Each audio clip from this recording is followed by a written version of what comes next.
Batas akhir daripada maaf itu bagaimana? Apakah ada batasnya maaf itu? Al-Umari meriwayatkan, ketika Imam Malik bin Anas, salah seorang imam mazhab, gurunya Imam Syafi'i, imamnya kota Al-Madinah Al-Munawwarah, meninggal tahun 1179 Hijriah. Makamnya di Baqi, di samping Masjid Nabawi. Rahimahullah, Allah senantiasa mencurahkan rahmat untuk Imam Malik bin Anas. Suatu ketika Imam Malik dipukul karena suatu kasus, na'udzubillah.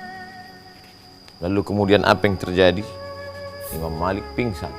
Dan ketika dia sadar, dia berkata, aku bersaksi la ilaha illallah Muhammadur Rasulullah, bahwa orang yang memukulku itu tidak bersalah. Dia bersalah, wahai imam. Tidak, aku memaafkan segala silap dan salah. Lalu kemudian jamaah datang mengunjungi Imam Malik bin Anas. Mereka ingin bertanya lagi, bagaimana dengan orang yang memukulmu itu, wahai Imam Malik? Mereka tidak bersalah. Sudah engkau maafkan mereka? Aku sudah maafkan segala silap salah mereka. Kenapa bisa begitu, wahai Imam Malik?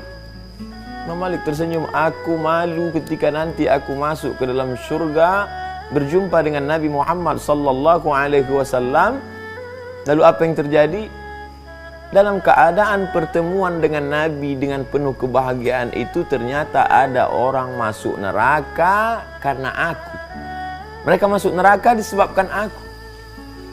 Masya Allah, sampai ke tingkat itu pemahaman Imam Malik. Beliau memaafkan orang bukan karena ingin masuk surga. Amalnya sudah banyak. Beliau memaafkan orang bukan karena takut masuk neraka. Karena beliau insya Allah dengan segala hadis-hadis yang diriwayatkannya dalam kitab Muwatta, tapi beliau malu, betapa malu. Al-haya'u syu'batun minal iman. Malu adalah bagian daripada iman. Bukan malu karena mencuri, bukan malu karena sesuatu, tapi malu nanti ketika akan bertemu dengan Rasulullah sallallahu alaihi wasallam, saat menatap Nabi besar Muhammad sallallahu alaihi wasallam dalam keadaan terjaga yaqظah, dan pada saat itu ada orang yang masuk neraka disebabkan oleh kita. Oleh sebab itu dilepaskannya. Kata Imam Malik bin Anas, aku bukan orang pertama yang mengalami ini. Ada seorang ulama besar bernama Muhammad bin Al-Munkadir. Beliau juga pernah dipukul, teraniaya, sama seperti yang aku alami. Imam Rabi'ah ibn al-Musayyab juga pernah mengalami yang sama, juga dipukul, sama seperti aku. Sama. Tidak ada kebaikan bagi orang yang tidak pernah tersakiti dalam perkara ini. Tidak pernah ada kebaikan bagi seseorang yang tidak pernah tersakiti dalam perkara ini, dalam dakwah ini, dalam amar ma'ruf nahi munkar, dalam mengajak orang berbuat baik, dalam menunjukkan yang hak itu hak, yang batil itu batil. Tidak pernah ada kebaikan bagi orang itu kalau dia tidak pernah tersakiti. Bagaimana dengan Nabi Musa alaihi salam ketika menunjukkan kebenaran, tersakiti oleh Fir'aun? Bagaimana Nabi Isa alaihi salam ketika menunjukkan kebenaran, tersakiti? Bagaimana dengan Nabi Ibrahim alaihissalam ketika menunjukkan kebenaran, tersakiti? Ini adalah sunnah para nabi-nabi.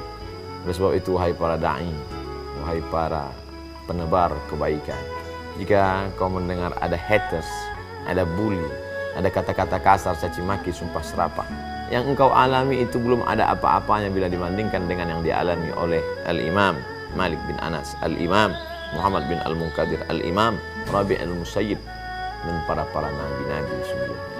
Oleh sebab itu maka membaca kisah-kisah teladan orang-orang soleh di masa lalu membangkitkan kesabaran. Sesungguhnya sabar kita selama ini belum ada apa-apa. Selama ini kita berkata, oh aku sudah sabar, sabarku sudah habis, maaf. Begitulah hebatnya. Afa, ya'fu, afwan, ma'fu. Menghapus sampai tak berbekas sama sekali. Kalau masih ada dia, masih ada bekasnya. Kamu sudah maafkan dia, saya sudah maafkan dia, tapi masih lagi berbekas, maka sesungguhnya tak sesuai dengan kata maaf yang berasal dari bahasa Arab. Afa, ya'fu, afwan, ma'fu. Terhapus sampai tak berbekas sama sekali. Saat kaki menginjak pasir di tengah gurun, lalu kemudian masuk tapak kaki ke dalam tumpukan pasir, saat itu pasir berlubang.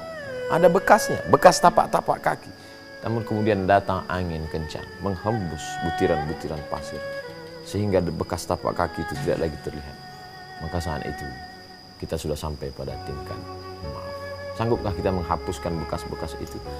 Sanggupkah kita menghilangkan bekas jejak-jejak sakit hati, duka lara itu? Ini ujian besar.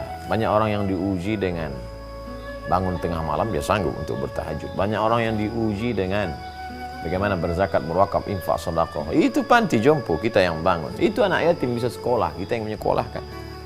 Setiap bulan memberikan beras kepada orang-orang susah. Itu sekolah gratis kita yang buat. Luar biasa. Tapi ketika diuji dengan maaf, disitulah tampak. Ujian datang dari berbagai aspek, dari berbagai sisi. Ada yang diuji dengan kesabarannya dalam ibadah. Ada yang diuji dalam kesabarannya berinfak, berzakat, berwakaf, dan bersedekah. Ada pula yang diuji dengan maafnya. Mari kita merenung sejenak dalam waktu yang singkat dan pendek. Insya Allah bermakna di hadapan Allah. Kira-kira selama ini kita dalam hidup ini diuji apanya? Oh, saya nampaknya diuji dengan sholat saya. Alhamdulillah, mari kita lawan. Yang malas sholat, bangkitkan semangat sholat. Kamu diuji dengan apanya? Saya selama ini diuji dengan malas menutup diri, berhijab bagi yang perempuan. Mari semangatkan. Kamu diuji dengan apa? Saya alhamdulillah sholat semangat, puasa semangat, sedekah semangat. Apa? Masalah maaf. Oh, kita sudah tahu titik celah kelemahan kita. Kenali diri baik, beramal baik, berniat baik, berdoa baik. Allah akan berikan kebaikan-kebaikan. Apapun yang terjadi pada dirimu, sesungguhnya itu pernah terjadi pada ulama-ulama, para nabi sebelummu. Mari ikuti jejak langkah mereka. Sukses selalu dalam kehidupan. Allah selalu berikan keberkahan. Terima kasih. Wassalamualaikum warahmatullahi wabarakatuh.